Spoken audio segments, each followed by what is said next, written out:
ಆಗಿನ ಕಾಲದಲ್ಲಿ ನೆಂಟರು ಬಂದರೆ ಮನೆಗೆ ಅಡುಗೆ ಮಾಡಲ ಅಂತ ಮಾಡಿ ಆಗ್ತಾಯಿದ್ರು. ಈಗಿನ ಕಾಲದಲ್ಲಿ ಮನೆಗೆ ಬಂದರೆ ಮಾಡಲ ಅಂತಲೇ ಕಾಲ ಕಳೀತಾರೆ.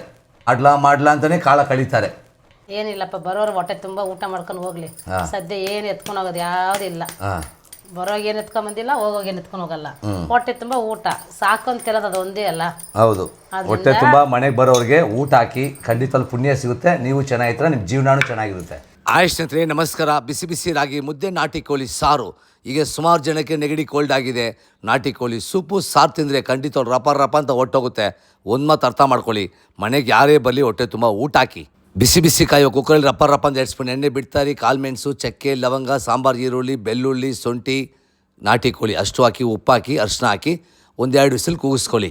ಆ ಸೂಪ್ ತೆಗೆದು ಒಂದು ಲೋಟದಲ್ಲಿ ಬಿಸಿಯಾಗಿ ಸೂಪ್ ಕುಡಿದ್ರೆ ನೆಗಡಿ ಹೊಟ್ಟೋಗುತ್ತೆ. ಶುಂಠಿ, ಬೆಳ್ಳುಳ್ಳಿ, ಈರುಳ್ಳಿ, ತೆಂಗಿನ ತುರಿ, ಚಕ್ಕೆ, ಲವಂಗ, ಟೊಮೊಟೊ ಅಷ್ಟು ಪೇಸ್ಟಾಗಿ ರುಬ್ಬಿ ನಾಟಿ ಕೋಳಿಯಾಗಿ ಮಿಕ್ಸ್ ಮಾಡಿ ಖಾರದ ಪುಡಿ, ಧನಿಯಾ ಪುಡಿ, ಫೈನಲ್ ಟಚ್ ಕೊತ್ತಂಬರಿ ಸೊಪ್ಪು ರೆಡಿ ಆಯಿತು. ಬಿಸಿ ನಾಟಿ ಕೋಳಿ ಸಾರು ಸ್ಟವ್ ಮುಂದೆ ನಿಂತಿರೋ ಲವ್ವಿಂದ ಕುಕ್ ಮಾಡಿ ಸುಮಾರು ಅಡುಗೆನೂ ಸೂಪರ್ ಆಗುತ್ತೆ. ಮಜಾ ಮಾಡ್ಕೊಳ್ಳಿ.